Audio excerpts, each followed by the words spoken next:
Before I begin the video, I will remind you to please click like if you like my content and subscribe to our channel, tell a friend, and more importantly, go to our website and send us your email address to become a VIP that we can send you announcements and VIP benefits that we'll think of as we go along. So thank you very much, and let's go on. Hi, I'm Miltonchang of Bonsaiheirloom.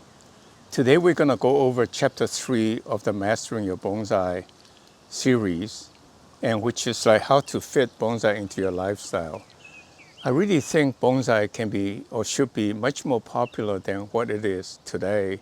There are several reasons why it's not as popular. People think, I'm too busy. It takes a lot of work to keep bonsai alive, and I don't know how. There's so many rules. And I think what we want to point out is that bonsai is really easy to keep, and it can fit into your lifestyle, and you can look at it as a relaxation more than as a chore.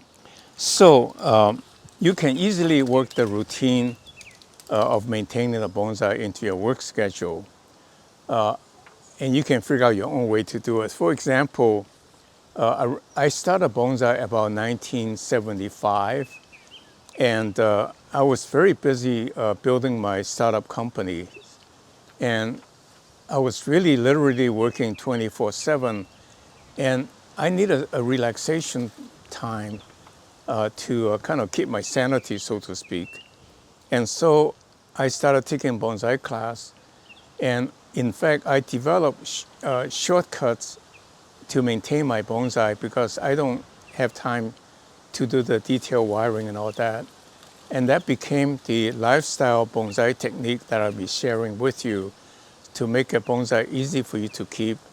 And you see how, look at my gallery, some of the bonsai I've kept for over 50 years now. They really are looking very good. They become my heirloom.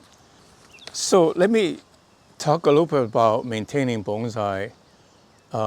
Maintaining bonsai is really easy, but there were a lot of misconceptions that's been passing around that becomes a problem. So when I started bonsai, and I think you hear that a lot in houseplants as well, is to keep your bonsai or keep your plants, houseplants, a little bit on the dry side. That is patently untrue because trees love water, and there's a drainage hole in the bonsai pot that it would drain out nicely, and the root ball will never be sitting in rancid water. So in fact, I found even for succulents, I water them daily, even occasionally during raining periods. They thrive.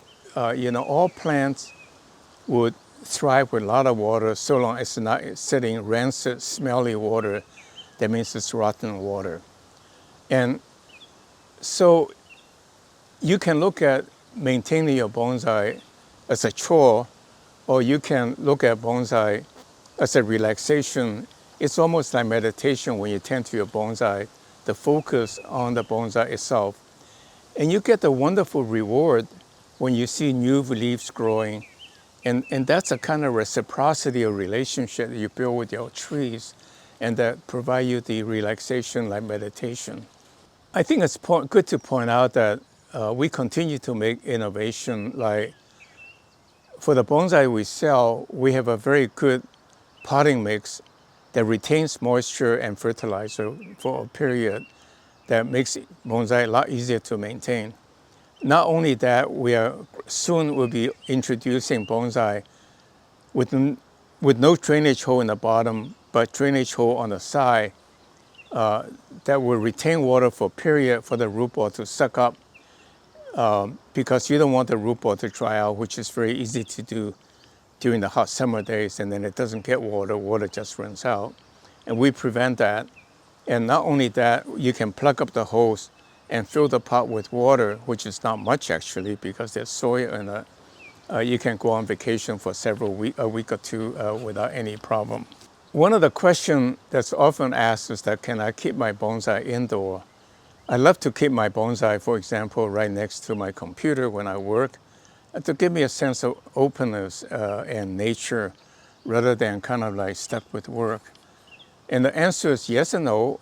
Yes, it can be kept indoor, especially if you rotate it several weeks at a time. Keep the bonsai outside, several of them, and you can put one, take one in to next to your bonsai, next to your computer indoor from time to time and rotate them. So you will have constantly a bonsai indoor. And aside from that, I really think they should be kept outdoor because they are the trees that will become magnificent bonsai are basically outdoor trees that should be kept outside. They will not do well in the long run in the indoor. You can grow some tropical varieties indoor a little bit longer, but they still should be kept outside to regain its vigor. And finally, feel that bonsai, is something to think about, that how does it fit into your lifestyle? So for example, if you work very hard at office or at work, then think of it coming home, tending to your bonsai is a relaxation. And if you're raising children, you're very busy. Just think of it this way. It's a great tool to share your value system with your children. And, do the project with them for them to see how you work, to pick up your value system because they learn by observation. And just think of all of the benefits of tending to bonsai, the attention to detail, the caring, the search for excellence, long-term perseverance, and patience. These are all good characteristics for your children to acquire. And then you turn them loose as they get older so they can soar to their own new heights, not limited by your own ability or what you have accomplished. So with that in mind, then, I hope you'll find your own way to fit bonsai into your own lifestyle and get to enjoy this wonderful hobby. Thank you very much and see you next week. Well, thank you very much for watching today's video. Subscribe to our channel and tell a friend. And most importantly, go to our website and sign up to become our VIP so that we can send you announcements of special considerations. Thank you very much. See you next week.